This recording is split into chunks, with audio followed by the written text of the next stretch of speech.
आज मेरा चंद्रकला भुजिया खाने का बहुत मन कर रहा था, तो मैंने सोचा क्यों ना इसकी रेसिपी आप लोगों के साथ भी शेयर कर दूं। तो आइए देखते हैं कि इसे कैसे बनाते हैं। तो इस वीडियो में हम देखेंगे कि परफेक्ट चंद्रकला भुजिया हम कैसे बना सकते हैं, जो ऊपर से क्रिस्पी क्रंची और अंदर से जूसी होता है। और यकीन मानिए दोस्तों, ये भुजिया इतना टेस्टी लगता है खाने में कि आप इसे हमेशा ऐसे ही बनाएंगे, इसी तरीके से बनाएंगे। तो चलिए शुरू करते हैं इसे बनाना। तो सबसे पहले हमें मैदा ले लेना है। तो मैंने यहाँ पर हाफ केजी मैदा लिया है। अब मैदा के बीच में इस तरह से हमें थोड़ा सा जगह बना लेना है और उसमें हम 1 कप देसी घी डाल देंगे मोइन के लिए।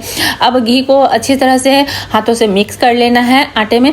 तो अच्छे से इसे हमें मिक्स करना है, इससे हमारा भुजिया क्रिस्पी और क्रंची बनेगा। आप चाहें तो घी की जगह रिफाइन ऑयल भी यूज कर सकते हैं। अब थोड़ा थोड़ा पानी डालकर हम इसका डो बनाकर तैयार कर लेंगे। तो जैसा डो हम रोटी बनाने के लिए तैयार करते हैं वैसा ही डो हमें बना लेना है। ना तो बहुत ही ज़्यादा हार्ड बनाना है और ना ही बहुत ज़्यादा सॉफ्ट बनाना है।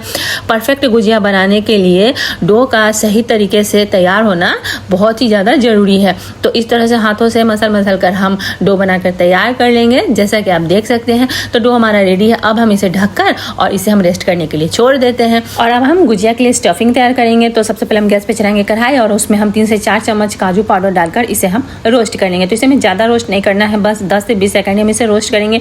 उसके बाद हम इसमें 3 से 4 चम्मच बादाम पाउडर डाल देंगे। इसे भी हम 10 से 20 सेकंड के लिए हाई फ्लेम पे रोस्ट कर लेंगे। और अब हम इसमें नारियल बुरादा डाल देंगे। तो इसमें हम 1 कप नारियल बुरादा डालेंगे। नारियल बुरादा डालने से इसमें बहुत ही अच्छा टेस्ट आएगा। एक बार आप भी मेरे तरीके से बना कर देखिएगा। गुजिया की स्टफिंग एक बार मेरे तरीके से आप रेडी करके देखिएगा, आपको बहुत ही ज़्यादा टेस्टी लगेगा गुजिया खाने में।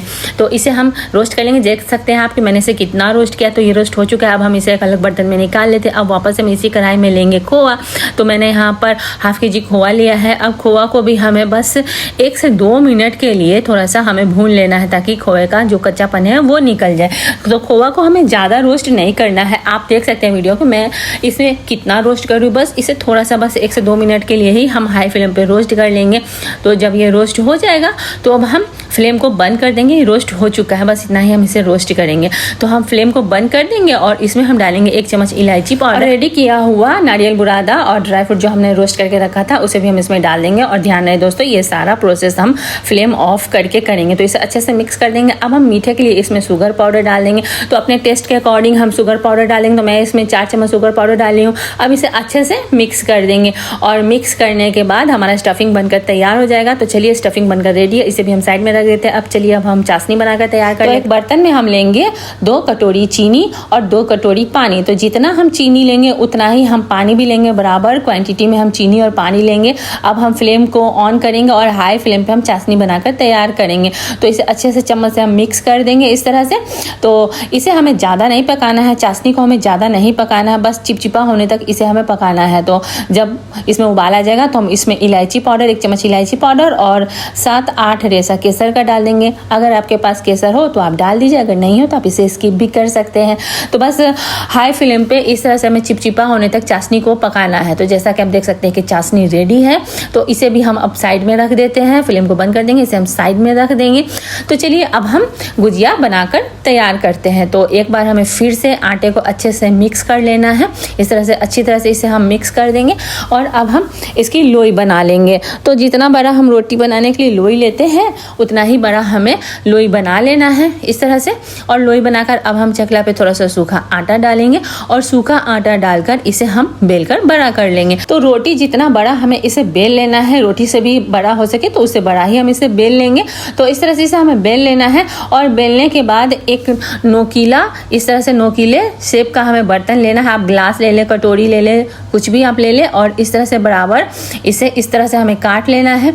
एक हिस्सा हम इस तरह से लेंगे, इस पे हम स्टफिंग डाल देंगे और इसके किनारे पे हम इस तरह से पानी लगा देंगे। और पानी लगाने के बाद इसके ऊपर हम ये दूसरा वाला हिस्सा डाल देंगे और इसे अच्छे से एक दूसरे के साथ अच्छी तरह से स्टक कर देंगे। बिल्कुल हाथों से इस तरह से प्रेस करते हुए हमें इसके मुंह को स्टक कर देना है और इस तरह से फोल्ड करते हुए इसका हमें गुजिया बनाकर तैयार कर लेना है। तो आप देख सकते हैं कि मैं किस तरह से इसे बना रही हूँ। बस इसी तरह से हमें इसे बनाकर तैयार करना है और बस इसी तरह से हमें गुजिया को बनाकर तैयार करना है। तो आपने देखा ना इसे बनाना कितना कितना आसान है। तो चलिए मैं आपको एक और बनाकर बता देती हूँ। तो इस तरह से स्टफिंग हम इसके ऊपर डालेंगे और किनारे पर इस तरह से पानी लगा देंगे।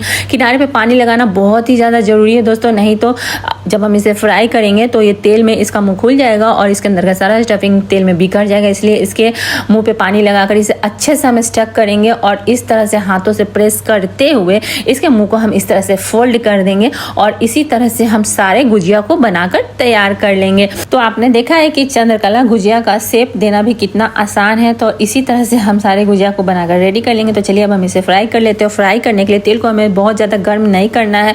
जब तेल हल्का गुनगुना रहेगा तभी हम उसमें इस तरह से गुजिया को डाल देंगे। तो एक एक करके हम गुजिया को इसमें डालेंगे। जितना भी जगह कढ़ाई में होगा उतना गुजिया हम एक बार में फ्राई कर लेंगे। और फ्राई करते वक्त हम फ्लेम को मीडियम टू लो रखेंगे। हाई फ्लेम पे इसे हमें फ्राई नहीं करना है, नहीं तो ये क्रिस्पी और क्रंची नहीं बनेगा।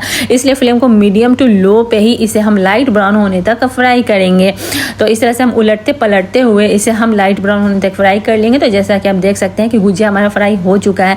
इतना ही हमें गुजिया को फ्राई करना है और इसे हम अब तेल से बाहर निकाल लेंगे। और तेल से बाहर निकालते ही इसे तुरंत ही हम चाशनी में डालेंगे। तो चाशनी में डालने के बाद इसे हम 5 से 10 मिनट चाशनी में हम छोड़ देंगे डीप करके। इसे अच्छे से चाशनी में हम डीप कर देंगे और चाशनी में डालने के बाद भी हम इसे इस तरह से उलटते पलटते हुए चाशनी में अच्छे से डीप करेंगे ताकि दोनों साइड अच्छी तरह से जूसी हो जाए और इसके अंदर जो चाशनी है वो अच्छे से अब्जॉर्व हो जाए। तो अब हम 10 मिनट के बाद इसे हम सर्व करेंगे। तो आप देख सकते हैं कि super tasty easy chandrakala gujiya बनाना कितना आसान है। और गार्निशिंग के लिए ऊपर से थोड़ा सा ग्रीन पिस्ता और केसर का धागा डाल देंगे तो बिल्कुल मार्केट के जैसा इसका लुक हो जाएगा। तो आपने देखा ना इसे बनाना कितना आसान है। मैं आपको इसे तोड़ के दिखाती हूँ कि कितना क्रिस्पी और क्रंची है और अंदर से बिल्कुल ही जूसी है। और यकीन मानिए दोस्तों ये बहुत बहुत बहुत ही ज़्यादा टेस्टी बनी है। तो आपको ये रेसिपी कैसी लगी मुझे कमेंट बॉक्स में जरूर कमेंट कीजिएगा। अगर रेसिपी अच्छी लगी तो वीडियो को लाइक और शेयर भी कर दीजिएगा।